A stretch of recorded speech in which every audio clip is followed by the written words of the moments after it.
What's going on, everybody? It's Visionary Vega here with another episode of the Mark My Words podcast, where you can say what you want, but you are what you do. Mark my words, I will be great. Listen, I'm super excited because we're back with another amazing episode. And like I said, and like we promised, we're continuing to set the bar with more amazing guests each and every time. And this person that I'm bringing on, man, this is my guy, my right hand man. I mean, since the day we met, we kind of been cool. We clicked, man, and we've added so much value. He's brought so much value to me, as I'm sure we've added a lot of value to him. And it's a genuine relationship that has continued to grow. My guy is a wealth tactics mentor, digital marketing expert, content, right? Social media, coach, consultant, just so many different things. I mean, this dude is just killing it in every aspect of life that he touches, and really just capitalizing on content right now. Consumer law, just so many different things that he's adding so much value to his network. So with no further ado, I want to go ahead and introduce my guy, no other than Mr. Nicholas Burns, my guy BizNick. What is good with you, my guy? What is good, man? I don't know if we do one of we these. do one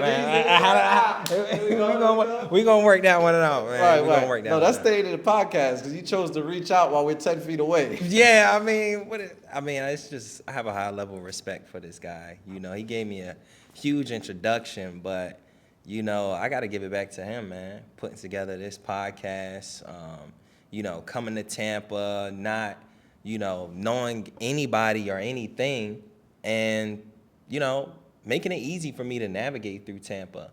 And, man, anybody that's doing business in the Tampa area or even all over the world, if you connect with this guy, I mean, it's just super easy, So I got to give it back to him. I don't know if you told me to tell them about myself, but Not yet, but we'll get to that. I truly appreciate that, man. Like I said, like I mentioned in the intro, you're one of those connections you make. You in this business, especially when you're in the side of coaching, or when we do public speaking. There's so many times where I speak at masterminds, I speak on stage, and you meet all these people that's like, oh, bro, that's dope, but it's really not genuine. There's something hidden, and I feel like you've always been genuine in the approach, man. So I'm glad that it went from at the mastermind to a bit of mentorship to collaborations to now being a great friend that you are, man, and truly appreciate that to start, for sure. I'm excited to have you on here and drop the gems to our audience on all the dope things that you're doing. First things first, before we dive into all of that, first, I'm going to call him out before I even let him introduce you, because my boy, you never know with Nick. You see, I came extra casual, right? I threw on the hoodie, because sometimes you don't even get sleeves with Nick, right? But he chose to come in slacks. Listen, he got loafers, the leather. I'm going to let my boy shine because he came drip. He always fly. But you never know if you're going to get casual Nick or dress down Nick. I feel like at this point, it's a roll of the dice. I'm going to start bringing extra outfits because I don't know which one I'm going to get. Hey. I came extra casual today, and apparently he came to stun on me to start. My bad, man. This is just me,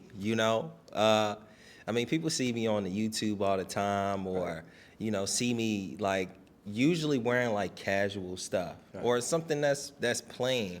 But every now and again when I do pop out, because I do enjoy fashion, I'm not going to say I'm a fashion expert, right, but yeah, I like to throw some things on every now and again. Put that shit on real quick. Yeah, It's casual. You can do some light cussing. We don't cuss too much, but we can light on. It's all in the jacket. Once the jacket come on, we like, okay, right. We on the same. Believe, if there's one thing about Nick, the jacket is going to come off at some point in time. If we're at an event, my boy about to pull the jacket off, you might catch him sleeveless. Yeah, even in 30-degree weather, right? No. I joke, man, but this my guy, he kills it. He's super humble with it. I mean, even with your YouTube, like you said, you'll catch him a lot of times very casual on the YouTube. Like, I'm like, yo, you wanna come to the studio and like do some dope, like, we can do this and we can set up the lighting. He's like, I was going to turn on the camera in the living room, bro, to be honest. And, I got a little tank top on or whatever, a little white beater on, and I'm good. I have to like drag him here to the studio. Yeah. He's super humble with it. Meanwhile, you don't even know. You thinking this guy is just casually in his living room. You look at the page, what are we at? Like 300 and something, almost 400,000 followers at this point? Yeah, on Instagram. Yeah. YouTube killing it. You see, you gotta drag it out of him. Come on. Yeah, and on Instagram, YouTube, TikTok, Facebook now. Right. There's many different platforms now. They got Substack, Snapchat, Twitter banging now. And it's like, sometimes you can't keep up. But what I'm learning is that you got to be on all of them. Yeah. You know, so. Got to be wherever your audience is, for sure. Yeah. Right. So are you, I mean, I'm sure we'll tap into it in just a Yeah. second what platforms you're on. Before we get into all of that, go ahead and give us a little bit of backstory, right? Like a little backstory on BizNick. Before, Okay. what was there something? What was going on before BizNick? Like, what was that foundation like? What was some of that upbringing, or some of the things? You know, you can go as far back as you want, or you can go back to last year if you want. You know, Okay. just wherever you feel like established the most pillars to lead you to where you are right now. Okay. Thank you for that question. You know, and to make a long story long, my bad. All right, go. Long story short, I mean, my journey started in 2017. I graduated high school in 2015, and in that 2-year gap, you know, I didn't know what I was going to do. Right. You know, I tried to go to college, didn't have money for it. You know, if you grow up in a household where your parents say go to college, but you're a first generation college student, so you don't know anything about FAFSA and, you know, realizing that you really got to have money to go. Right. And so for those 2 years, I was kind of stuck. Then 2017 came around. I started diving into IT. I was also working at Walmart at the same time, and I was presented with entrepreneurship. I also started a YouTube around that time. So by that time, that's where the shift changed for me, where I knew that I wasn't gonna just continue to work a job for the rest of my life. And I think that was the shift for me. And I think from at that point on, it didn't matter if I worked a job, I just knew that at the end of the day, I wanted to be able to create my own thing. Right. What do you mean, like you were presented with entrepreneurship? So when I first started in business, well, I didn't know it was business, and entrepreneurship was YouTube. So I started in YouTube. So that's what gave me the bug of, okay, being able to create freedom myself versus working a job. And then at the same time, while I was doing that and working at Walmart, I was presented with network marketing. So network marketing, I mean, it gets a bad rap. People call it pyramid schemes or whatever the case may be. But the beauty about network marketing was the fact that it truly connected me with people that were entrepreneurs. It developed my mindset, and it taught me a lot of intangible skills that you would need for business. Absolutely. You know, so I took that. Obviously, I was able to make money in the business, you know, not that much at the time because I didn't understand how to truly make money and opportunity, and that's probably for another video. But once I learned those concepts, I kind of took that and started to, we'll dive into that later, but that's where I got started. Right. And the company was called ACN. And the thing is, I always promote ACN. You can get paid on gas and electric, you know. But yeah, that's where I started, Right. you know, and that was really the shift for me. And from there, it was just, I'm not gonna stop doing this. I'm just gonna keep on. Right.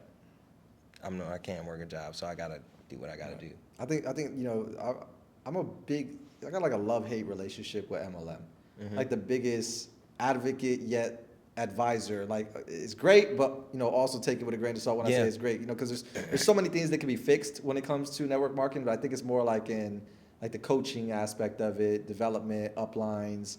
You know, people that actually care, you know, because it is a great opportunity if you know how to leverage it in any company. But a lot of times you see such a high churn rate because the amount of support that most people have is more or less based on the number of like, how can I get someone in, and if they're not working, I'm moving to the next, rather than like, how can I really help this person learn and develop, right? So, you know, big shout out to anyone at MLM. I mean, I think everybody at some point in their life should join the MLM, especially if you want to be an entrepreneur first, because it's a good taste, right? Without you going all in. But you learn, you know, sales, you learn law of averages, you learn mindset, self-development. There's one thing they gave is self-development. You know, them uplines, them leaders will plug you full of training, self-development videos, so forth. So it's always good on that. But before you got into there, right? So you were graduated. There was that 2-year gap, you said, right? So 2015 to 2017.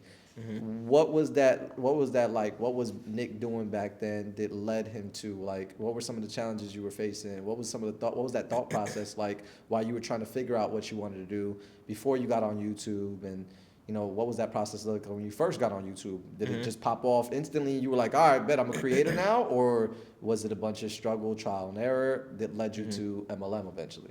For me, what was happening between 2015 and 2017, I mean, as soon as I graduated high school, I mean, I didn't do what my friends did. My friends, I would say around, if I graduated 2015, if by November or October, they was getting early acceptances, and I haven't even put in the application.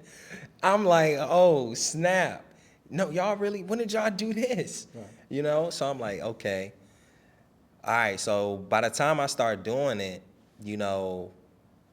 it wasn't that it was too late. It was just I ended up getting accepted 2 weeks before the semester started. So I was in an undecided place for the entire summer after my senior year. Went to a decent public schools and science and tech program. So they was very helpful, but I don't know, I just didn't take advantage of it. And, fast forward after that, I had to come up with like a payment. So I ended up going to community college. Where were you living at the time? I was in Maryland. Okay. PG County. I went to PG Community College. And PG Community College, my only problem with that, or what I realized, was that I'd rather work and make money than like go to school, because I had to pay for school. So during that point in time, it was just working at Walmart. And then I was always watching YouTube videos. So when 2017 came around, my friends were doing YouTube. They was having success on YouTube, and they was doing gaming content, Dragon Ball Z, NBA 2K, Call of Duty. So at this point in time, I'm like, hey, I want to, let me do something. My dad used to always say, y'all got to do something with them computers. So I was like, all right, bet. Started making content on YouTube. It's funny you mentioned your dad said y'all got to do something with them computers. I recently just seen your dad's dropping content also. Shout out to Burns Custom Concepts, man. Shout out to Burns Custom Concepts. My guy was out there. He had me out here watching videos of him shopping in Home Depot for no reason. So, it's funny. It's like I was telling him today. It's actually his birthday today. Happy birthday, Pops. Okay. Yeah, happy birthday, Dad, man. It's funny because I told him, like, that type of content is something about it. It's like a old man corny funniness to it. Don't try Pops on his birthday. Hey, man. Come on. Hey, my dad, he's 54 years old today, man. So it's funny. That's like that content. It almost reminds me of like, like that content you see at like 2, 3 o'clock in the morning when you can't fall asleep, and now you suddenly watching the guy in the jungle, with the stick, making the pool, and you sitting there watching the whole thing. You just like, and then it switches over, and it's homie just shopping at, Home Depot. Like you out here just planning your future life for when you you a husband and you got to go build something, right? Like prepping. That's what we're doing. And it's so interesting that now that my dad does content, because, that I would have never thought my dad would do something like that. Yeah. I mean, you set the foundation, that your family's able to see the success. It's no longer theory, Yeah. And that's the power, and seeing my dad, I mean, he's, Jamaican man, traditional, he's always worked with his hands. That's why, hence his business is Burns Custom Concepts, because he's doing contracting and custom work. Right. So, that's what he did. You would have never thought he'll be on a computer or recording a video on his phone. Right. So it's just powerful to see that, because I'm still little old me to me. Right. That's why people say, oh, I'm humble. But it's like, yo, I'm still that, 7-year-old kid. I'm still that 14-year-old kid. Right. I just grew up, maybe got like a little beard or something. But that's it, I'm still that person. So to just see that my dad was inspired by something that I did, is even more of a reason why anybody who's looking to do something should do it, because you don't know who you could inspire. Yeah. And I think I was having a conversation with you. I mean, me and Nick have plenty of conversations. Usually what's meant to be a 10-minute call ends up as an hour. We end Yeah. up here, the last interview of the night, just rolling, just talking. So it's always dope to see so many different sides and things that are important. I think one of the dopest things you were telling me, and it really opened my eyes to start doing more content, was like when you talk about like your twin brother and how now he's interested, and even seeing your father, it's like you're inspiring so many other people in your family now. That's like, you know what, like I opened up a new pathway that they didn't really maybe realize or think that it was available to them. And obviously seeing the success that you've had, even though you still see it as so small, but it is huge. Like, so being able to inspire your family, that's dope, and I really I really admire that part. I'm curious what, it's just because we talk about me. I'm sure you tell them about your story all the time. Yeah. But like, you do branding. I feel like that's very similar to the angle that I took. So what got you into that, man? Into branding? Yeah. Just life, man. I feel like just the trajectory I was already going in. I was already building pillars towards establishing a branding agency. Always, I just didn't realize it. I didn't know what I was doing, but I was always inspired by art, by creativity.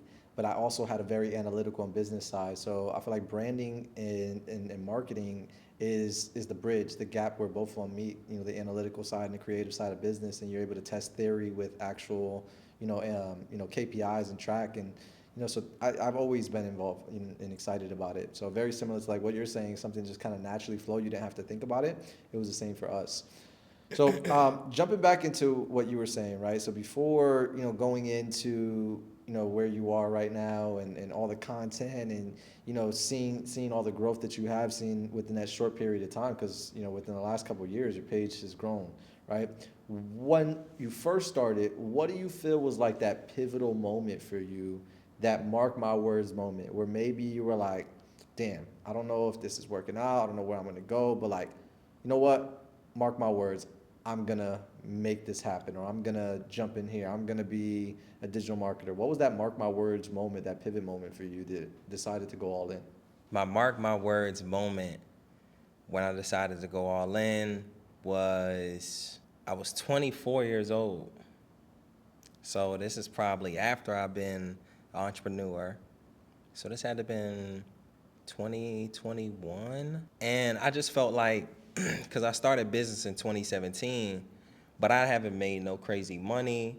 I've been able to learn a lot and experience a lot, develop a lot, but I didn't really make any like freeing money that'll get me out the 9 to 5. Right. So when 2021 hit, for some reason I was like, okay, I have to actually do something this time. When 2020 hit, a lot of people was just like, that was a weird spot for a lot of people, good and bad. Yeah. There's a lot of people that became successful, a lot of people that went down, but ultimately just the whole like terrain, the whole economy or how you would do business changed because you had to go online. So many people like me, 2020 was really like a rest year. So 2021 was me like actually saying, you know what, let me actually do something from now on, and then 2022 hit, still growing, but I made the plan right before my 25th birthday when I told myself like my goal was to retire by the time I was 25. And literally a week before my birthday, I'm 24 years old. I'm like, oh man, I'm about to be 25. I make a TikTok video literally looking in the mirror saying like, what the F are we doing? And the caption is literally like, you're about to turn 25 next week and you still haven't retired. And at that point then was when I was like, okay. And then a year later, I was able to walk away from my job. That's dope. So 26. I didn't do it by 25, but 26. So what was that process like? Because a lot of people, as much as we would like to think that we can get in front of the mirror, what the F's going on, and boom, we're an instant online celebrity. That's not what the path typically looks like, and I'm sure that's not what the path was like for you, right? There's a lot of obstacles, a lot of challenges, a lot of self-doubt, I'm sure. There's so many things. What was that path like for you, going from, all right, I'm going to turn this camera on and I'm going to start creating content, to where you are now, 50 million views plus consistently a month, 400,000 followers plus, even more if we add all the platforms. a thriving community. Just the list goes on and on and on that we can continue to build on your accolades, achievements that you've built so far. What does that process look like going from none of that to get to that? Okay. Now I can get mechanical, or I can get As far as you want to go, philosophical. like I'm gonna shut up, give us the game. Okay. So, the first step when it come well, at that point in time, the first step was I had to have. What helped was the fact that I had a business or an offer. At that point in time, I was pushing my network marketing company, ACN. That was the offer. Yes, that was the offer at the time. Now, at this time, I was also learning credit too. So I was posting both of those pieces of content. And I started off just by making videos, just, talking about facts that people didn't know about. What's interesting about social media is the fact that when you're talking about things that people would search up or things that people would, or revealing facts, like everybody gravitates to that. Oh, if you never heard that before, nobody talks about this. And I understood that concept. So I started to make videos just like that. As long as every video, I was doing the same thing. Nobody talks about this. Nobody talks about that. And that You're got saying like that's how you were starting the video, or you were just in your head like, okay, nobody talks about this topic, so I'm dropping that topic. both, like, and I would start the video, nobody is talking about this. And those videos seem to go viral. And TikTok at this time is so crazy. It was so raw to the point where anything that you did, it was just fresh and new. It wasn't like Instagram. It wasn't like YouTube where you kind of had to already be a face. YouTube used to be like that. You can be, if you just posted on the platform, you would grow because nobody was posting on the platform. That's how TikTok was. So at that point in time, that got me to about like 20,000 followers. And that was the first time I've ever had over 10,000 people even like attached to my name. So at that point in time, I was kind of plateaued. I was doing the talking head videos, and I was doing this with the intention, not really to grow, but to get people to book, hop on my Zoom call, easy play for anybody that owns a business and essentially wants to be able to start getting clients. You create content and literally have a call to action to a booking link. You can use Calendly. Calendly is $12 a month. So if you are a consultant or a service-based business, if you're making content about anything, like my dad, for example, he does custom concepts. All his videos can lead to people booking a call with him and literally inquiring about his service. That is what I did. But how we structured it, instead of me talking to every single person, I was doing webinars. So I would have over 50 out of 50 people show up to my webinars to learn about my opportunity, And I was able to grow that business over 6 months from making no money in the business to getting to a position where I was making 5 figures a month. Now I was only able to hold that for a certain period of time because they started cracking down on us on social media, and the FTC, and they didn't really like that everybody was promoting network marketing on social media, so that's And why finance. and finance and all of that. But that's when I started to dive into credit, and I was using the same concept but with credit. But a video would do 10,000 views on on a video for network marketing versus a credit video would do 100,000 views. Well, at that point, it's simple math. So in you creating content or starting out, you're going to post what you want to use that as an opportunity, be intentional of what type of things you want to post so that ultimately one of those will work, and then you kind of just keep repeating the same things. It's going to tell you what people want to see based off of what you are promoting, what type of content you post. And I think a lot of times, like, people will obsess about it, but it was something about TikTok at that point in time where it was just like, you just need to post on there. So we were kind of forced. So long story short, I said, okay, bet, let me go ahead and go in the credit lane, and every now and again, I'll drop some ACM videos because that was a very general financial topic. So now I'm doing talking head videos with credit. Fast forward, still like getting a little bit of growth, but I'm not really soaring. It wasn't until I started to take what I was saying in my videos and literally stop saying it, putting it in the form of text with B-roll behind it and having it for 7 seconds.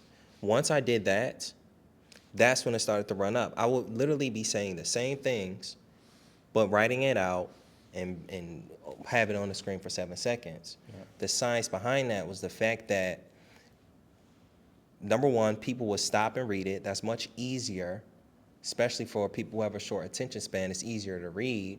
Number two, because of 7 seconds, they will have to constantly, especially if it's a long text, they have to watch it over and over and over again. So that's multiple views. And then three, if the B-roll looks nice in the background, they'll actually want to see the B-roll. So in essence, I'm now targeting, and I'm not even talking about the text that's on the screen. The text on the screen now could be valuable, inspiring, something that really hooks the viewers, right, to get them to read it. And then after that, it'll lead to them commenting about whatever it is that I typed about. So now, just me doing a 7-second post, now I'm able to get this much interaction by doing less work. So then it's like, okay, bet. Now I can take this concept and let me multiply it. Instead of me, posting once a day, now that I've made it easier to make content, I can do multiple a day. So I started with 1, then 2, then 3, then 4, 5. And eventually, it wasn't even the fact that I needed to post this much. It was just like, why not? I could post, I would wake up at 6 a.m. and I would post every hour till 12 a.m. And it was important for me to do this because I wasn't making no money. I was still at my job. So it's like, sometimes we'll be in a situation where we'll be like, okay, it's nothing left for me to do. I've done everything. I've taken my meetings. I've called all the people. So far, it's late at night. What can I do? I could post. That's free. I can do it as much times as I want. And I was able to get some type of gratification, a new follower, because I knew that each follower, each like was going to lead to me being where I'm at right now. Right. And, was this something that you instantly seen success as you continue to do this? Or is this something that, you were going for, months, even a year or two, and, the page still wasn't growing? You might have been seeing some progress, but it wasn't, a major jump. There was something that you still had to maintain the mindset of, like, I'm going to be consistent no matter what. Like, what side of the spectrum was it on? It's interesting because I've started social media back in 2017 where I've seen growth, but I've also seen plateaus, and I've also seen it not grow, whether you are consistent or not. Right.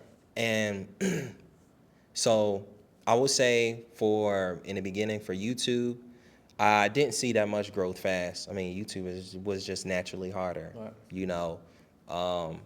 But then I started to do some collaborations. I started to understand people was looking for how-to videos, and I started to create searchable content. And searchable content, was always getting traction. So I brought that formula over to TikTok to where it wasn't that I just had crazy growth right away, 0 to 10,000, but my videos was giving me a sizable enough belief. Right. My first video on TikTok ever did 1,000 views. Now, mind you, I'm coming from YouTube where me having small subscribers, getting 1,000 views was a lot. So that got me excited enough to say, okay, bet 700, 1,000 people watch this video. That's 1,000 new people. So now, okay, bet, let me see what type of video I can make that can reach another 1,000 or maybe even 200 or 300. So in the beginning, it was to someone who is probably thinking oh, I want to get 100,000 followers by tomorrow. I knew that wasn't going to happen. Right. It was just by happenstance, me seeing certain videos have success. And then the way, social media goes, if a video goes viral, let's say you get 1 million views and the video was good. It had a layer of call to action for people to follow you. 1 million views can translate to 1,000 new followers. It could translate to 10,000 new followers, depending on the type of video.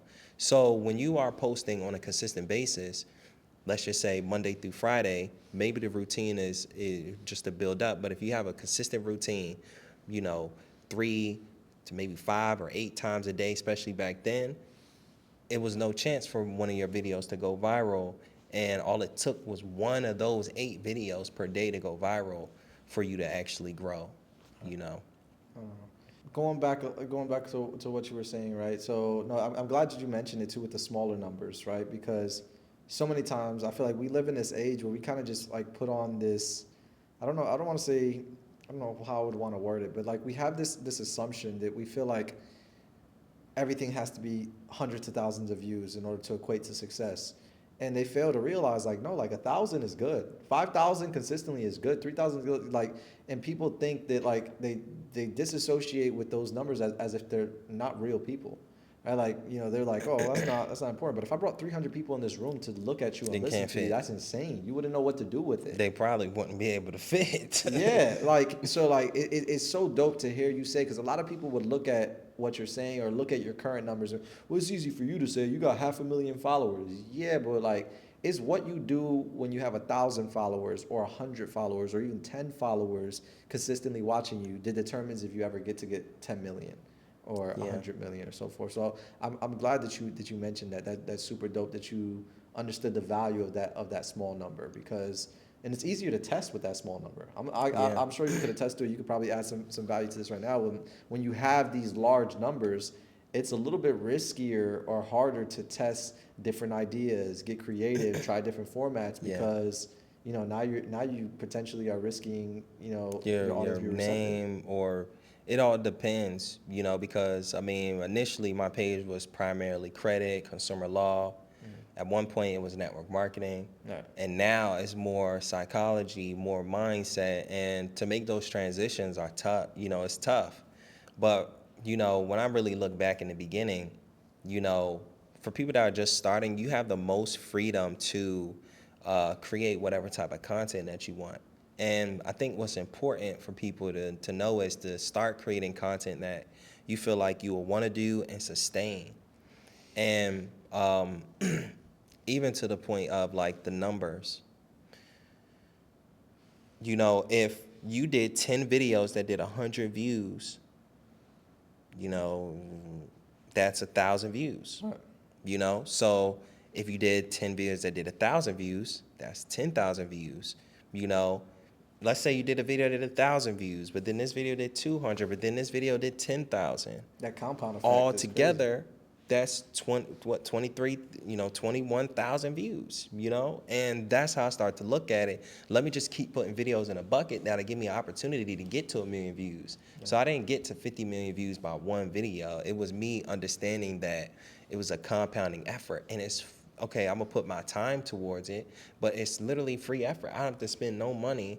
And this is another part where people, you know, they think that they gotta have all the tech and the setup. And this is why I intentionally make my content basic, because number one, I don't wanna grow based off of like, you know, the flash, the flare, or having a setup that, you know, for people starting out, you know, they'll have to be Jose Vega to be able to get a setup like this. You know what I mean?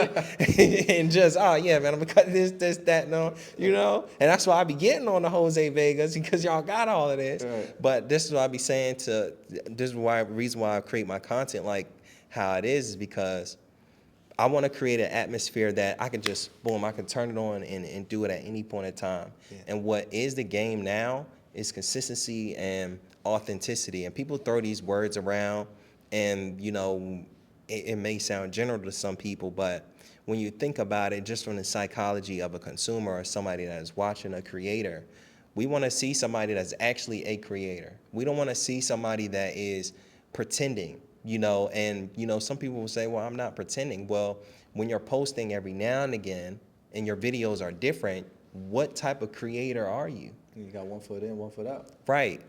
But if you're a person who, whether you have 0 followers or 100,000 followers, you got to take a look at the person that has 100,000 followers, 200,000 followers, 50,000 followers, 1 million followers, and seeing what they're doing on a consistent basis. There's no way I will follow people with millions of followers on TikTok, and this is what helped me. I followed this guy. He had over 1 million followers.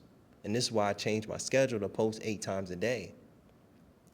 He had 1 million followers and he was posting 8 times a day. I would wake up, it would be 4 in the morning. I'm like, oh man, he couldn't have posted. Boom, he just posted 1 minute ago. I'm like, okay, man. I go to sleep, I wake up, it's 6 o'clock in the morning, posted 1 minute ago. Oh, he already posted 2 videos. So when I started to see that, I'm like, this guy has 1 million followers. Why am I not posting as much as him? Why am I not even thinking to compete with that if that's where I want to be? And some people will say, well, I'm going to wait until I get to where he's at to start doing what he does. But the only way to get to where he got is by doing the things that he is doing. So I followed people that was already successful in the social media game, and I just emulated it. I just repeated it. I stopped feeling like an imposter, and I knew that everything that I did was going to be authentically mine. I just had to follow the same patterns that they did, you know. I can go deeper in that, but There you go. I mean, go for it.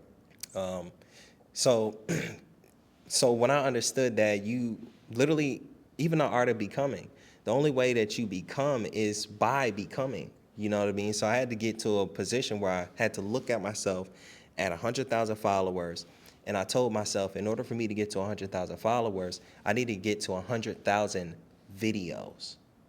And I probably posted 100,000 videos, but I've gotten to 100,000 followers over multiple platforms before getting 100,000 videos. But it was the mindset. Okay, if I look at somebody who has over 100 million views and always is recognized, well, their videos are all over the place.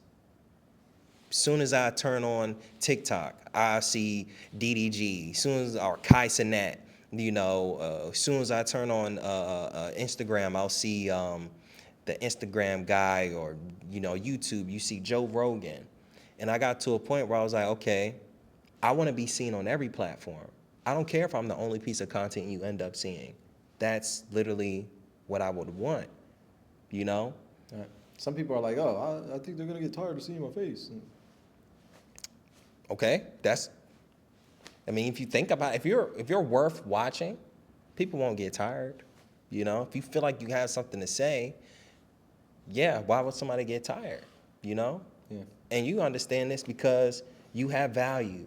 People, you know, we talk for hours.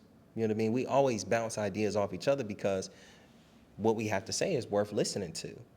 And that's why, you know, I even push entrepreneurs to do it, or even people who are, you know, into philosophy, people who are, you know, passionate, have information, because this is the age of information, and it's something about information. Whether I'm talking about consumer law, whether I'm talking about social media, this is the time to really utilize that and this is where people are truly seeing information as value. You're building all this consistency, right? You're starting to see growth. You're posting 8 times a day, which, you know, most people consider crazy. Most people posting maybe, you know, once every other day. Maybe if they really think they're doing something, they post in once a day. They do it for a month or two. They're like, this is not working. I don't have 100,000 followers. They stop, right? Mm-hmm. You obviously had that mindset already, that determination, that ambition, that willpower to keep on, and you know, that seed planted a harvest that what we see today is the amazing, you know, results you're able to get, all these views, so forth, right? So big pivotal point. You mentioned a couple of different things of like in your topic, right? Because a lot of people are like, well, I don't even have that much to talk about. Like, what do I even talk about?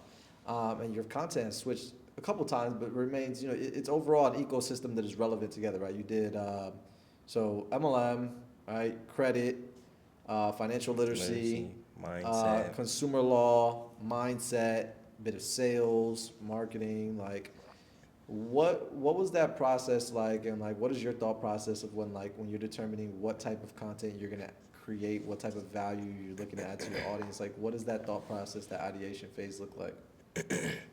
So the thought process for me was understanding my transformation. Right. You know, given the fact that my content is about consumer law, part of my transformation was me using consumer law to fix my credit, to challenge credit bureaus, to challenge debt collectors, and that helped me transform financially. when we talk about the mindset element, me learning personal development helped me transform my mind to be able to do the things in business. So what I would say, for someone who is trying to go down a lane like me, where they are giving value or, promoting a business, you got to look back as the reason why you are promoting that business. Talking about your transformation or making it about your transformation makes it easy, I would say. And what was the other part of your question? Or did I answer it? You kind of answered it already. It's just Okay. determining what kind of content you're going to put. What's the next. How do you keep a cohesive, relevant, content catalog? Oh, okay. Because sometimes people are like, dang, if I'm going to post 8 times a day, I've also seen the strategy, which I hate the strategy, where it's just like quantity, just post about everything. And then one video is about them liking golf, the other video is them about finance, and it's just a bunch of random things don't match. Like, what is it? The question was like pretty much how do you keep that consistency within like a cohesive catalog that makes sense, even though you're tapping into different things.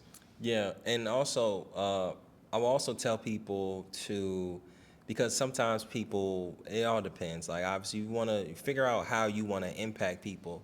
Do you want to impact people through entertainment, comedy, sports? Do you want to impact people through motivation, inspiration? Do you want people to admire you? Do you want to make someone feel a certain feeling, or do you want to relate to someone? These are the things that attracts a viewer, a consumer. And given the fact that I, teach consumer law, what even helped me dive into consumer law, which even goes hand in hand with, social media now, I was tired of being the consumer and I wanted to be the creator. I wanted to be the one to be consumed. Pause. Pause.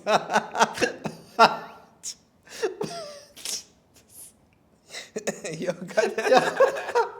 Yo, the setup on that one was crazy. You may keep that in. Keep that in. But that Yo, was that's definitely saying. pause. But all that pause. But I say this in my content though, because we are consumers, but we really need to flip the script and create something that people will want to consume. You know what I mean? Like content. Yo, chill, son. Hold on, I'm Yo, my bad. This is definitely I'm literally crying right now. Yo. My allergies was already making my eyes. You know I did that on purpose, bro. Yo, that is crazy. Hold on. That's who knows, man. We're over here thinking my boy's building a brand to lead with impact. Millions of views later, hundreds of thousands of followers later, come to find out he just wanted to be consumed. No. Yo. No. That was crazy. Hey, no. Yo, cut that out. Everything in life leads back to the same. They say man always had one goal, clearly to be consumed. Oh my God. Yo. No, for real. No. Yo, that just threw off every other question that I had. Okay, hey, moving on. Oh my God. And that was funny. Yeah, do we be catching each other seriously? Normally, be careful. Nothing slides on Yeah, in this mark network. my words. Mark my words. All right, my bad. Go ahead. Watch what you say on here.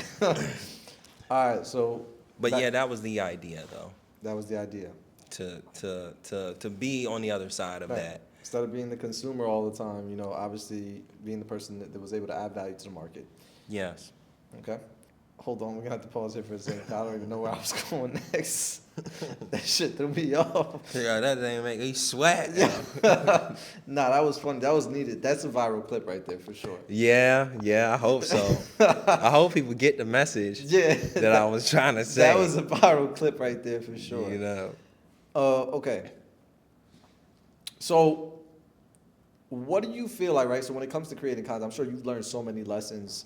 So, during that process and all this content, you learned from repetition. You had plenty of reps, right? You had plenty of videos posted, plenty of minutes or hours, should I say, in front of that camera. There was a lot that you learned.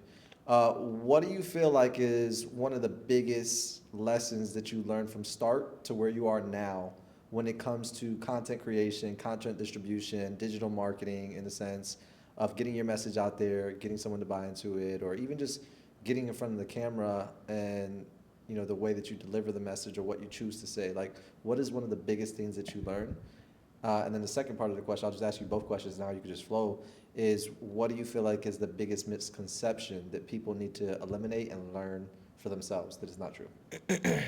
So the biggest lesson, I feel like the biggest lesson and the biggest misconception can kind of go hand in hand.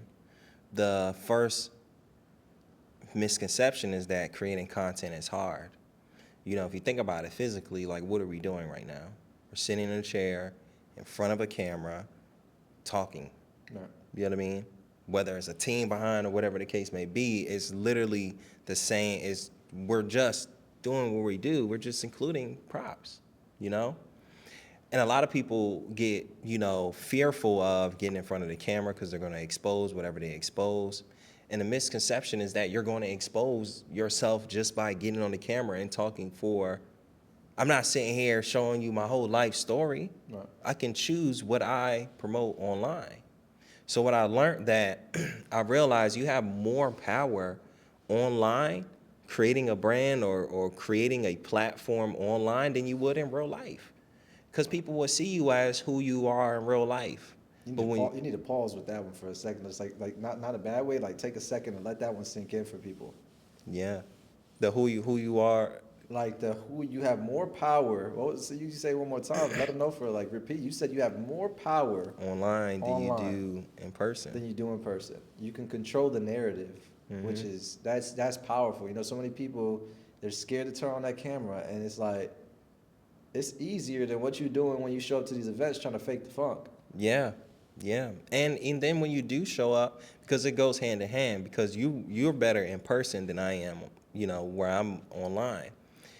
They both go hand in hand, because when I do see somebody in person and they see me, when they go and see my content, they go, oh no, this is actually him. Yeah. Or maybe there is other elements of me that I didn't particularly show, and vice versa for people who do see me in person. If you see my content, especially you guys who watch me, I may seem serious, but those people who really watch me or hang around me, or people who watch all the way to the end, they see that I joke all the time, but I'll just get back into a serious mode. I'll turn it on and off. You know what I mean? And you said what? You know what I mean? Yeah, you know what I mean? You understand me? I'm gonna put in all of that stuff, and even people in my comment section, they they used to call me out on that. Now they just they just let me be me. Right. And that is the point, feeling like you gotta be super credible. You gotta be this person, or you gotta know everything in order to be online was the biggest misconception, or you gotta be a celebrity. And I think that right now, even with streamers, is breaking all of that down, breaking all the barriers of what you can do online. You don't need to go to a major news outlet to promote or go to a radio to promote your music. You don't need to get a commercial or, go to the Super Bowl. Like, you can literally create a video that can do more views than the Super Bowl. This right here, you can literally create that from the comfort of your own home. And that little thing right there, I think a lot of people, because of that misconception, they don't want to be an imposter or whatever the case may be, they miss out on that opportunity. So then a guy like me, a guy like you, will come in doing things that many people can do, but because we are the ones doing it, that's what separates you from the average person. See, the average person sees this thing as something grand. So when you do it, you're always going to separate yourself from anybody else. And this is why I tell anybody who's thinking of getting into content, who you are right now, if you started making content about whatever you did on a consistent basis, you are already above 98% of people, because 98% of people are afraid to create content. That was the biggest lesson. When I understood, when you do things that nobody else does, that's why people follow you. Yeah, I absolutely, I couldn't agree with you anymore, man. I love the way that you placed it too, because, even like you mentioned, you even called out a very valid fact about myself. Like, I'm great in person. I thrive in that environment, teaching in person, masterminds on stage. Like I love it, and that comes so natural. But like you said, that's harder than actually turning on the camera and not have and not having to worry about flowing without messing up or just like but just being yourself, and you can really control the narrative or the direction of things or the output, right? Not that everything has to be perfect on camera also, but I But love the way even that if you it place does, that, man. not to cut your wisdom, but you could just turn it off, turn it back on, Right, right. restart.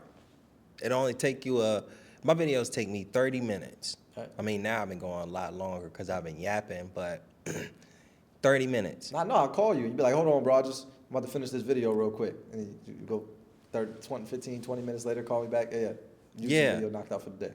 Yeah, and once I do that, I go about my day. I'll handle other business, go to the gym, do all the things that I want to do. Right. But once I record the video, boom, done. And obviously, you don't start off that way, but it was doing that in combination with doing the things that I had to do, whether it was my job or whether it's dealing with clients and stuff. But I made sure to make it non-negotiable. This is something that's going to build for my future content and all of that. Whether I was working my job, it was just like, I'm posting this content so that people would see my face. A lot of people are trying to get recognition. When you think of, musicians and artists back in the day, man, they even get your face to be known. It's like you gotta pay somebody, somebody, somebody. Where now, all you gotta do is just post content. You don't even got to post the whole song. 16-second snippet, make it catchy. Man, 16-second snippet every day. There's a guy by the name of OK Surf. He wearing a FedEx outfit. Every video he blew up. I seen him go from 9,000 followers to 20,000 followers in less than a couple weeks. Right, right. And he was probably at lower. And he did the same video wearing a FedEx outfit because he worked at FedEx. Right. So he was at his job making videos of his song. Mm-hmm. And a lot of musicians and artists will make an excuse and say, oh, I ain't getting out there and this, that, and the third. But it's a guy at FedEx at his job.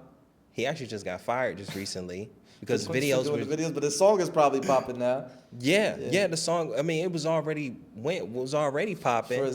They just fired him for I don't know if it was for the videos, probably for something else. Right. But it was just the attention. He was wearing the FedEx and singing the song, and people knew him as the FedEx. For a sec, I thought you were gonna mention the guy that got 106 of these dollars inside him. Even for him too. Bro, Justin I was like, yo, Bieber that's singing jams. And then out of nowhere, I see the next video, and most people be like, oh, you gotta switch up.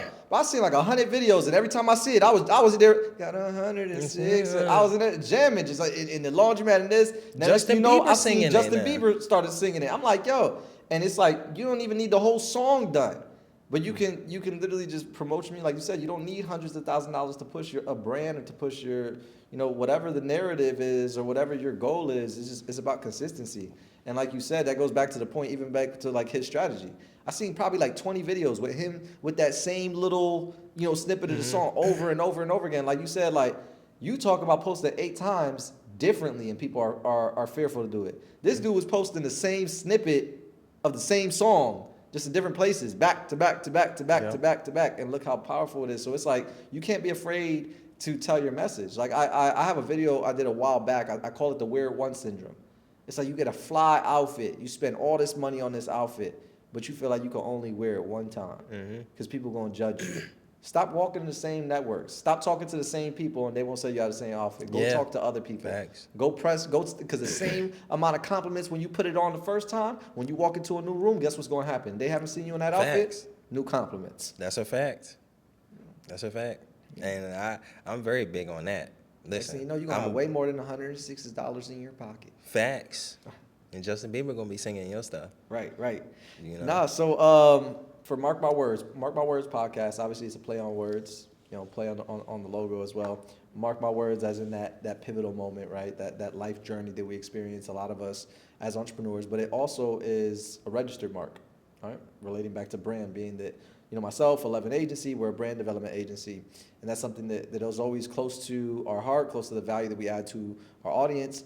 And I'm sure for a lot of people within their, respective industries and their journeys, it's been something that they had, to put a focus in and become a pivotal pillar in their life when they started to focus on that brand and the success that they have now. I'm sure a lot of it is accredited to that. So for yourself, tell me a little bit more about that. Going from understanding that there's value in content, kind of creating content freely, right? Like they know your face, but it's not really tied back to anything. To now what they know when we show up in events and they're like, "Yo, it's BizNick. Yo, I seen you." Like, what has that process been like in building BizNick? Man, a lot of the shift is attributed to this guy right here. You know what I mean? Appreciate you.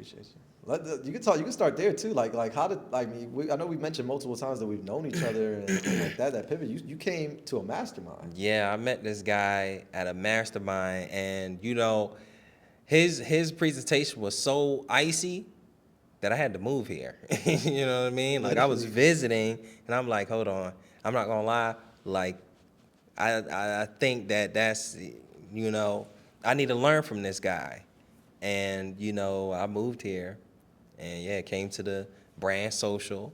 Brand social, it was up from there. Yeah. You want to talk about action and like people implementing things instantly, and not only just but just back to action. I mean, taking action, taking a leap of faith.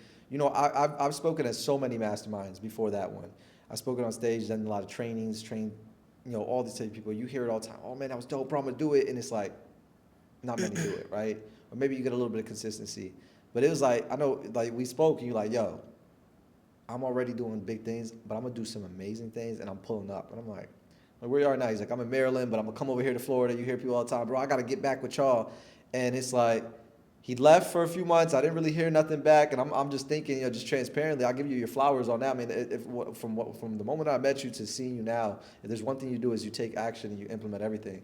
So I'm over here thinking, in my head, I'm like, it's just another dude. He's not really doing nothing. Meanwhile, I don't even know. Keep in mind, I meet him. He's super humble. I don't know that he's already killing it. He's already got, at the time, he probably had a couple 100,000 followers online, whatever. I'm like, I don't hear from him for a few months, and then we host the brand social. And I'm chopping it up. We're busy. We're hosting podcasts. We're doing all type of things. And I will look up, and I'm just dapping people up. And the person that daps me up is Nick. He's there, like I said before, sleeveless, in the slacks, stepping out, right? Yeah. No, very fashionable. And I'm like, "Yo, what's good, bro? What's going on? I haven't seen you forever." He's like, "Yo, I moved here. Yeah. I'm here. I'm ready to go. I'm ready to work. I'm ready to grind. Like, what's up? Do you offer mentorship? Do you offer this? Like, I'm ready to grind out." By the way, implemented all these different things. We talked about brand. The brand went from, I think you were at what, like, I don't know. It's like doubled. You almost like doubled in size since the last time I had seen you. Yeah, and created different platforms, Yeah. and I started the YouTube shortly after. Really? Yeah. I thought you were on YouTube when you were at the mastermind. Just a little bit, but not like it really sparked after. After you and I have had multiple conversations. I was doing it, but it didn't really start to click until shortly after that. Oh, dope. That's dope to hear. So yeah, I mean, back to the original question. Talk a little bit more about that process within. I know because you were consistently doing content. You were building up an image, but it really wasn't cohesive to one thing. Talk about that process of building up BizNick. Because I think that's super dope. I love when we walk places and be like, "Yo, that's my boy BizNick." Like, So the process for me, and I appreciate that question because this is the part of the process that people don't talk about. So the process of building BizNick, most people don't talk about this. They get excited about creating content or even having followers and things of that nature, but you can have a lot of followers, but not make any money. You can even have an offer, but your message is not clear enough to attract people that actually want to spend money. yeah. And so, the shift, and especially why I came to you, was to really understand my message, because as an entrepreneur, you go out here and it's kind of like you're winging it. Yeah. You throwing stuff at the wall, and then it just be by happenstance, boom, you get some sales, or you come up and it's like, okay, bet. But now you back at square one. but it was something about like, you know, when I actually took a step back and said, okay, like, what am I actually helping people with? It's not about me helping people become, you know, have a 750 credit score. It's not about you getting funding. It's not about, you know, you being the best person financially in the world. It's not even about that. It's about like having full like financial autonomy, you know, to be psychologically strong, spiritually strong, and I'm leading with finances, consumer law. But in my videos, I'm able to talk about whatever it is that I want, you know?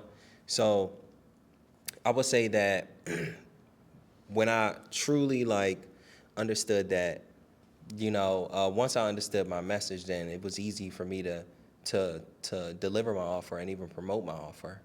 And when I was able to promote my offer and deliver my offer and understand that it wasn't really rooted in a particular niche or a particular industry, it was more rooted in my message. It was more about what can, like, if my message can reach you, you probably would want to spend money with me, Right. you know? And that's just the shift if you want to make money on social media. You know, if you just want to grow, then it's just about making content that people actually want to see. Yeah. And that hyper awareness to that too, like you're so in tune with your content and your audience and your delivery that it's easy to like refine or and also to identify where the gap is. Cause like he's not joking when he said like, yo, I just wanted clarity with message, that's it. Like, cause he came in, we did a full consulting session, we got some clarity, he got me hype, and he's like, all right, bet. We probably did like 2 videos here, he took off. And I like had to convince him to come back to the studio. He's like, I'm good, bro. Like most people are like fighting. They're so focused. Like they'll hire an agency. They're so focused on deliverables. Like they're more concerned about the content or like some graphics than the actual value of like understanding your message, the clarity, delivery, like all the stuff we do in the back end. Like the things that build up or the frameworks or the pillars that are going to lead to the actual things, the assets that you create later. And like, you left with that clarity and was like, all right, hold on. And a lot of it was you as well, just like us kind of brainstorming back and forth. You're like, wait, I understand this. Wait, I get this now. And it just took off and was like, all right, yo, I'm just running it up. And like, you continue to set the bar higher and higher and higher, more content, more Well, I'm going to have to consistency. give some credit to my undiagnosed ADHD. Because I just heard something. I'm like, man, I'm ready to do it right now. I bet. I'm ready to go. Just took off. Yeah. Mid-session. All right, thank you for the consulting. Let's go. I'm like, where you going? Well, okay. All right, yeah, well, tactics. All right, so, Okay. yeah, all right, bet. All right, let's run with it. I'll take it. Just was like, all right. I'm like, okay, you going? He's like, yeah, I'm going to implement this right now. So Yeah. that's dope. That's dope, man. Let's flow. I almost lost a little bit of where we are, right? So like, talk about present time, right? So we talked about like, okay, what has that process been like building BizNick? Like, let's get a little bit more like drop some game on them, drop some gems. Like a lot of people want to get to where you are, you know. Okay. Again, I always give you the credit back because like you know I feel like you kind of like underplay it sometimes. Like, bro, major achievements, you know, YouTube plaque, freaking stand store plaque. Just I think it continues to go on and on. All these views, the views are crazy. You know, you get more views. I work with a lot of different brands, a lot of creators, and like the amount of views that you get and like your conversion ratio, your watch times, like you have some crazy numbers, man. Like, so I got lost on what I was even gonna say. Just lost it. Just like how the game, like how. Oh to yeah, actually do it. Okay, my bad. You see, it's late. You know what I'm saying we out here Yeah. late, but this is the consistency that we're talking about. So, give some game. Like what? Like that doesn't just come out of nowhere. And I'm sure you've learned a lot. Like you've learned a lot. Like give us some game. Obviously, we might not hit 50 million, but show us the path, man. Yeah, I mean, so going back to as long as you got your niche and your offer, you know, and this is particularly for entrepreneurs. If you're not an entrepreneur, you know, you don't really have to do some of these extra steps. But, you know, all content on most platforms are the same, you know. But here's the kicker. Everything that's on TikTok will work on every platform, you know. So for me, I use TikTok as a testing ground where if there's a new type of content types that I want to try out, or if I'm looking for a new piece of content type, I'm going to go on TikTok. I'm not going to get it from Instagram. I'm not going to get it from YouTube or Facebook. You start with shorts. Shorts, TikTok is the godfather of shorts. So you go on TikTok and you follow creators that are creating content that you feel like that you can make right now, and content that you feel like you want to make. These are the only type of people that you need to be following. When they post content, you want to take a look at some of those pieces of content types that they are doing, and you want to emulate them. Specifically, content types that you feel like you can do. You know, so if you watch my YouTube videos, or if you watch this podcast, you know, this grew inspiration from either another podcast. I grew inspiration from another YouTuber. I took a look at the type of thumbnails that they make. I took a look at the type of, you know, the way that they was delivering their videos, how long their videos was. And I said, you know what? Yeah, they may be talking about this, but I'm going to do the same thing, create the same image, but I'm going to literally talk about what I talk about. That's the key, so you'll never run out of ideas to create content, because people are always creating content. What's the key? The key of following people who are already creating content you want to make. So you And then, yes, and then not comparatives, but people, not just in your niche, but content types. Mm-hmm. Because there's people in other niches that create content that you feel like you will want to make. Mm-hmm. Just like when you drop like funny videos or things with your daughter, when you did the one with the midget and all of that, that right there. Little people. You know what I'm saying? Little people. We don't want to get, you know what I mean? Right. So, but that isn't like branding, you know what I mean? But that's probably one of the videos that got one of the most views. 6 million, to be exact. 6 million. So imagine, you know, if you are just sticking to a box and saying, well, I only want to just make content that is just like informational. Well, how can I take that piece of content and make it connect with branding? That right there is the key. And then finding those pieces that you feel like you can do on a consistent basis, and then running it up. And then after you do that, it's scaling, okay, and repurposing. So starting on TikTok, taking your content off TikTok, repurposing it to every other platform that has shorts, Facebook, Instagram, YouTube. And I would post, you know, especially if you're just starting out, if you have the time, you know, as much as you can. It's not that, you know, you have to do it, but if you can, do it. You know, if you can condense time frames and post 5 to 8 times a day, then do it. But the idea is more of consistency and, you know, actually looking to the viewer that you're going to come back. So that's why, you know, you post content. The next step is, you know, really just consistency and posting the content, ideas and stuff like that. You're going to get all your ideas from every single person that you follow. If you only follow people that make content that you will want to make. So consume content more intentionally then. Yes. Watch content to, you know, prepare for your own. To prepare for ideas and inspo. Every person I follow, I mean, now on I have a separate page for personal stuff, and I have a page strictly for when I go on there. If I go on TikTok, the first video that I see is inspo. Right. All I got to do is say, okay, bet, let me create something that's just like that, Right. with my own spin on it. So when you're posting 8 times a day, I'm sure another big misconception, you hear it all the time. You got those people who's like, well, I only post at 12 o'clock because it's lunchtime and everybody's going to see it, or I post at 6 o'clock, or I post it, you got to post at this time to be successful. Like, do you believe in that? Does it matter what time you're posting? Are you just posting all at once? Are you posting once an hour? Like, what does that process look like for you? So I would say once an hour is, you know, that's pretty standard. I feel like if you post a piece of content, it's good to give that video about an hour to really like get traction. Do its thing. But timing doesn't really matter. I would say like for like shorts, it doesn't matter. It doesn't matter when you post it. Long form videos, it would matter based on your audience. You know, like you wouldn't want to post it at 2 a.m. if your audience is in, the United States or something like that. It's Right. 2 a.m. there. So you Unless they're used to you posting at 2 a.m. at that, right? yeah. So it's more of like, you got to think about your audience. But if you're just starting out, you have no audience. It doesn't matter when you post. It doesn't matter how much you post. You can post them back to back. It doesn't even matter. You want to post. I've seen some people that's like their strategy is like, okay, I'm gonna post 6 times a day. They might post all 6 videos, like especially TikTok. The person that I seen do it, they did it specifically on TikTok. Is like, all right, we're gonna just run up quantity on our client's page, and they'll post all 6 videos at the same time exactly on the TikTok. And they're like, oh, it doesn't matter, so forth. So Yeah, for that it doesn't matter. Yeah. Sometimes, but not if you're thinking long term. Yeah, they may not all perform, but 1 or 2 or maybe Might 3 hit. of them will perform. Yeah. So what about like platforms, resources, softwares?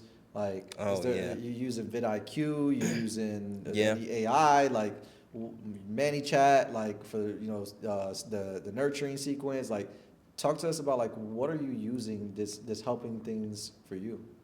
Um, no promo. CapCut, hit me up. Hit us up. Right. Canva, ChatGPT. Well, before I had ChatGPT, it was just off the strength. But now there's ChatGPT. There's all these different AI platforms. But with those 3, plus, you can have WAP or Stan, you know, go high level. Wow. Boom. That's all you need is those 4 things. And you can have a successful YouTube page. You could edit all your videos. Oh, and a social media platform. So TikTok, CapCut, Canva, ChatGPT. I think that was it. Like, walk us through your process from ideation to creation, post and deploy, post posting, right? So right after posting, like walk us through that entire journey. What does it look like? Like, I know some people are like, they start with the video with the thumbnail and the title. Like, are you doing that, or are you like, what does that process look like from start to finish? So from start to finish, my process would look like when I first started, I would wake up and depending on like what I feel like people have been asking. I mean, I have the luxury of this because people are always commenting and stuff like that, or DMing me, or I'm actually, doing business. So a lot of my ideas will come from some of the things that I have experienced, or somebody's talking to me and asking me a particular question about it. So I do have that luxury now, but you know, at this point now is when I have the idea, I'll start with the idea. And what I use is ChatGPT to help me cultivate more ideas based off of that idea. So if it's an idea on, let's just say, consumer law, debt discharge, or coupon remittance, and for my viewers, they may understand what I'm talking about. I can take that one thing and I can tell Chat to break it down into multiple ideas. So now that it's broken down into multiple ideas, I mean, for me, all I need is an idea, and I can make the video. So once I have the idea, I may think and script for a little bit. Once I have the script, I'll just hit play, record for I try to do 1 take. Off the top, or you teleprompter in it, like? I'll use a teleprompt. I write a script.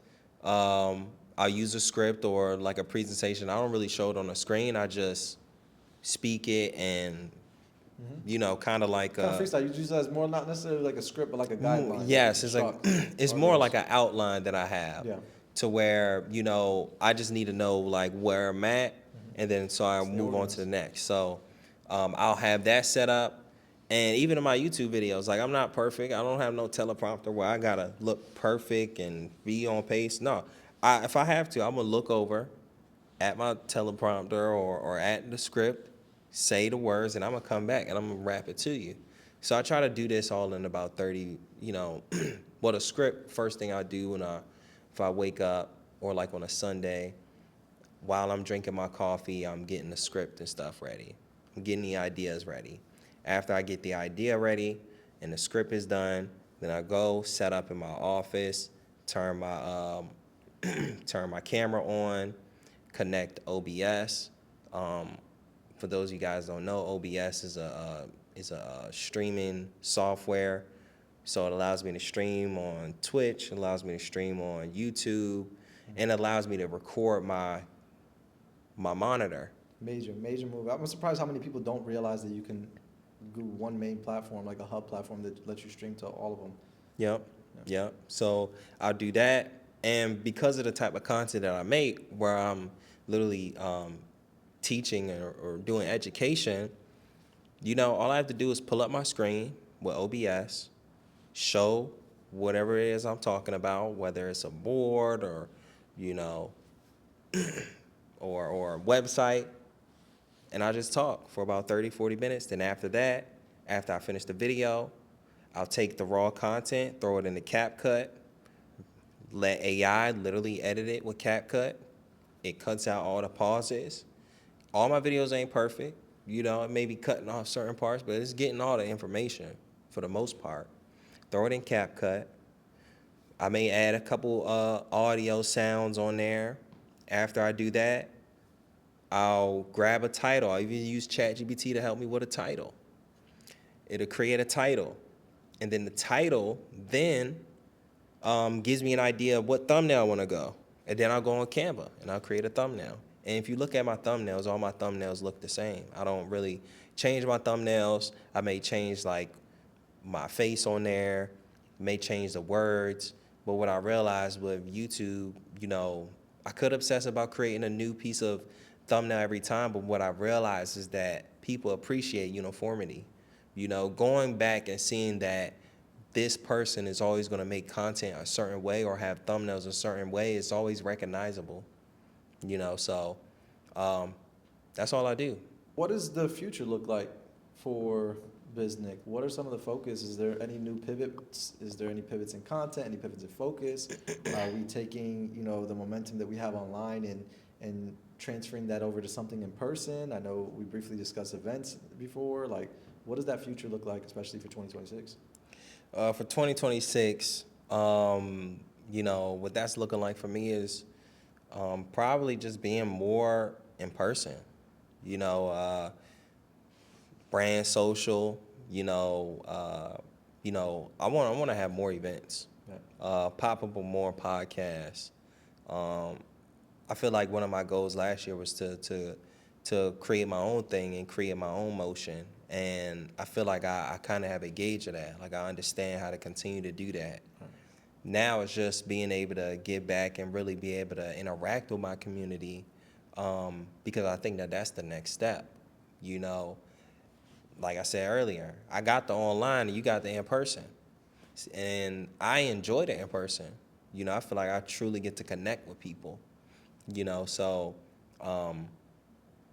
yeah, that's probably what's next for 2026. I'm super excited to see, what comes of that from you. Just I already know you have the impact you have online. So to see that in person, that's one of the big things we talk about at our events all the time. Like people get so wild when they show up and they see, several hundred people in a room, and it's like each one of you have the same amount, if not more, of impact every day that you post, and you ignore a couple hundred views. Like this is what it looks like. So to know the impact you have online, I'm super excited to see what that's going to look like in person. We're honored to have you officially as on the board as part of the brand social with all the things we're doing there, and excited to back you in all the things that you're going to do, your own personal events. Not to spoil too much, but maybe you might see a BizNick summit, or something. So super excited for that, man. Go ahead and leave our audience, right? Because there's a lot of people that aspire to be where you are, right? Whether you may not realize, sometimes for ourselves, you may not realize it or not. You might be like, oh, this is still small to me, but there's so many people that look at, what you've been able to achieve and they aspire to be there, or they're within their journey to be there. What's one piece of advice you can leave to our audience collectively? So my audience, your audience, new people that come across this video probably, that are maybe on that journey right now. They may be extremely far in the beginning or even further than what the beginning looks like, for you. What is the piece of advice that you can leave them with or guidance to help them just with everything, with life, with business, with achieving that goal, with, having more impact, so forth? Okay. What I can leave you guys, and I love talking to y'all. You know what I mean? To a person that genuinely wants to achieve something, you can, and it may sound like, okay, everybody says this. It's just be determined. And, again, if you are determined about something, there's no way you wouldn't achieve it. So timelines may, make you feel pressure to reach a certain thing, but, time is an illusion. It doesn't matter when you reach it. And back to what I was saying about becoming, the only way that you can truly become something is by becoming. So if it's something that you want to become in the future, you would, in essence, have to become that person today. Whoever you are internally is who is going to show up externally. And a lot of people focus on the external. They want to get strong and this, that, and the third, but, the confidence and the strength is going to come from what you feel internally. So if you want to have a certain amount of money, you got to feel that way internally. But also at the same time, subconsciously, we have to be aware of why we're not reaching those goals. So when you look at, if we were at the mastermind, and let's just say it was an elevator leading out the door. We was at the mastermind for the last 3 hours and ready to go home. But there's a long line at the elevator, right? There's some people that will go and get in line right away. There's some people that will slow walk to the elevator. And then there's another person who will just sit there and wait until the line is up. Mm-hmm. The reality is you got to get in line anyways. So you might as well get started. You can sit there and wait for the line to disperse, but the reality is you're going to have to get in line. That line is not dispersing. You can slow walk, or you can just jump and just get straight in line. So that's the message that I tell people. Get straight in line, and there's no getting away from the work. Be conscious about what is limiting you from moving forward and start to overcome those things now. And that's what I'll leave y'all with today. Mark my words. Well, you kind of tapped to the last part. I want you to look directly into the camera, right, and leave the audience with BizNick's next mark my words statement. Like, what is that next pivotal point? What is that next big goal? What is that thing that we can help you stay accountable to? Mark my words, I will.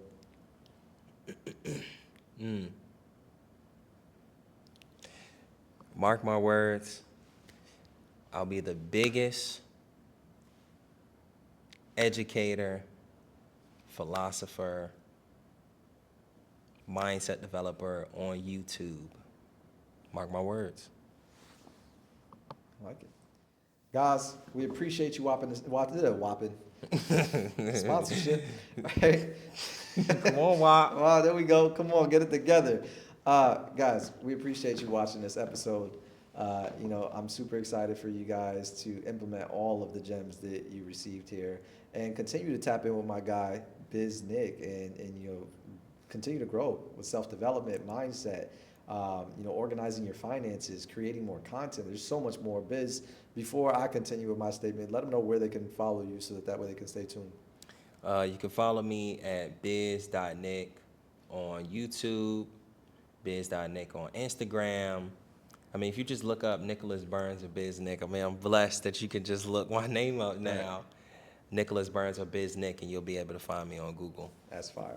So guys, again, we appreciate you watching another episode of Mark My Words Podcast. If you receive value from this podcast, make sure you tap that subscribe button. Also, don't forget to hit the bell icon so you get notifications every time we continue to drop these dope episodes with these amazing guests that take their time to come and really just share their knowledge, their process with you. These are real conversations with genuine entrepreneurs, brand builders, business owners that have genuine stories, genuine struggles and paths that they've taken that are very similar to yours.